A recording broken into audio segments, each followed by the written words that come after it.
Welcome back, students, to the 20th lecture of biology, third part of economic importance of bacteria. In this, we are going to discuss about the harmful aspects of bacteria. Students, bacteria, it undergoes various kinds of processes. Some of the bacteria undergo like decay, putrefaction, fermentation, or pathogenicity. Now, before we discuss how bacteria undergoes these and how it is harmful, let us discuss what these terms mean. Decay, it is the complete breakdown of the organic matter of the dead organisms, and this whole phenomena of decay is going on in presence of air, and no foul smell is emitted. Talking about putrefaction, it is the incomplete breakdown of the organic matter emitting a lot of foul smell. In very limited air, the decomposition takes place. For fermentation, bacteria, it is anaerobic bacteria. Here, it is going to help in the breakdown of the carbohydrates. And finally, the end product would be the ethyl alcohol as well as carbon dioxide. Then talking about pathogenicity, bacteria, it acts as a pathogen, a disease causing agent to spread diseases in various organisms, not only human beings but even domestic animals and the plants. Now let's one by one discuss what are the harmful effects of bacteria. There are three ways where bacteria is being harmful. One is spoilage of food. Secondly, bacteria causes a lot of diseases in living organisms. And thirdly, the bacteria being used as a biological warfare in this latest technological world. Firstly, let's discuss how bacteria it is spoiling the cooked food stuff.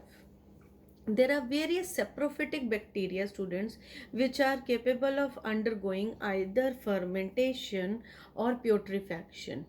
And this fermentation or putrefaction can be done by bacteria if they spread in the already cooked food products or milk products or canned food. In case of cooked food, if it is stale, they or my milk products, if they are stale, bacteria are easily able to spread, and wherever they multiply in that food substance, and they release toxic substances. These toxic substances are so much poisonous that if a person is consuming it, it can be very fatal for them. Now, the bacteria which is most common bacteria which is spoiling this food is the Salmonella typhimuricum. Apart from this, students, you should know that for canned food, the most chronic disease which is spread, it is done by Clostridium botulinum, a bacteria. And here also, if the this bacteria is able to multiply in the canned or sealed food because of any tampering of the seal or the canned material, then it again a lot of toxic and poisonous substances would be released by these multiplying bacteria, and finally, if an individual tries to consume this canned food, it can suffer from the chronic disease botulism. Coming to the next category of harmful effects of bacteria is that bacteria, it is as a parasite, it is capable of spreading disease in various organisms. So this bacteria, which is a disease causing organism, is put into the category of pathogens. Now, the bacteria, it is multiplying and spreading disease in human beings, domestic animals, and crop plants. And we can see that there are three categories have been discussed over here. First is the human bacterial diseases, and few have been named over here. Pneumonia, which is because of Diplococcus pneumoniae, typhoid, which is because of Salmonella typhosa, cholera, Vibrio cholerae, and in all of them, where if the foodstuff or water bodies are not maintained properly, then these bacteria are able to multiply, and if an individual consumes these, like in case of Vibrio cholerae, it is present in and multiplying in the water bodies, and if an individual tries to consume the water from this contaminated body, then this person is going to suffer from the disease called as cholera. And food poisoning, students, we have already discussed that Clostridium botulinum is the causative agent, and in all these, students, you are going to learn the name of the disease and their respective causative agents. Now, talking about bacterial disease in the animals, the two common kind are the black leg disease because of Clostridium chauve, which is where the legs, the proper muscular and the cutaneous condition of the leg, it is destroyed and the movement is also hampered. Second is anthrax, again a respiratory kind of disease, which is because of Bacillus anthracis. And students, you should know that anthrax is a disease which is spread in human beings also, as well as animals. Now, talking about the plant bacterial diseases, there are two most common ones are the potato wilt and the citrus canker. Potato wilt is spread in the potato plants by Pseudomonas solanacearum, and the citrus canker because of Xanthomonas citri. In this picture, you can clearly see that how the leaves of the citrus plant as well as the citrus fruit, here dark brown or blackish brown spots, hard dead areas, they are shown over here because of this multiplication of the Xanthomonas citri.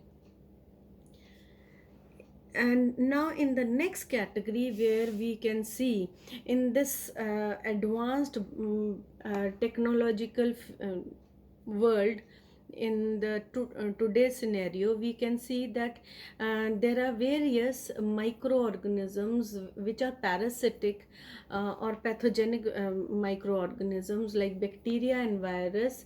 They are capable, if they are spread up in a community or in an individual, they can destroy or affect the health of an individual, or the whole society can be killed because of these microorganisms. In this way, these microorganisms are being used as bioweapons. So what are bioweapons? Pathogens such as bacteria, virus, and other disease causing agents which are used to kill, incapacitate, or seriously impede an individual or entire city or places is called as bioweapon. And these bioweapons, when they are used to kill and damage the whole human society, then it is used as a biological warfare or a germ warfare. Next, talking about what are the characteristic features of these pathogens which are used as bioweapons. Firstly is that these microorganisms which are used as the bioweapons, they are genetically modified, deliberately prepared to spread a disease. and in them the either the microorganism or the pathogen or the toxic substances which are produced by these microorganisms, they are used to spread a disease. Now let's see what are the characteristics. First is that when these microorganisms they are used to spread a disease, they spread very quickly and very fast. Another thing is that spreading is through the aerosol method. They are very infectious and they can even lead to fatal conditions, killing the individual or the whole society. And how they are being very very fatal or very very devastating for the human life, because they can destroy the life of the people in mass number, because they are spreading very quickly. And to aggravate the situation, no vaccine is present against the genetically modified microorganisms. Now you can see over here anthrax have been used and to spread the disease in in individuals, and it's quite easily spread from the insects to the animals and to the human beings in a cyclic manner. Now, talking about that, what are the examples of bioweapons which have been used to destroy the human life so far? Uh, for the very first time, German army, they had used biological warfare, that is the use of yellow fever in the 1690s in United States. Second, the next, it was the Mongol forces which had tried to spread the plague, plague in 1347. Then, talking about in 18th century, there was spread of the smallpox by by the British against the American Indians. And talking about anthrax, uh, anthrax was for the first time used by the Japanese to occupy the China regions in between 1934 and 1945. And cholera, cholera it was in by the German army in 1940s against the China. So there are various countries and superior countries where they are trying to prove their superiority. They are using these microorganisms as bioweapons, and causing a large damage and mass destruction of human life on a larger scale. So these were some of the examples or some of the categories where bacteria is being very harmful to the human society. So students, in this economic importance of bacteria, we have our uh, theory content only till here.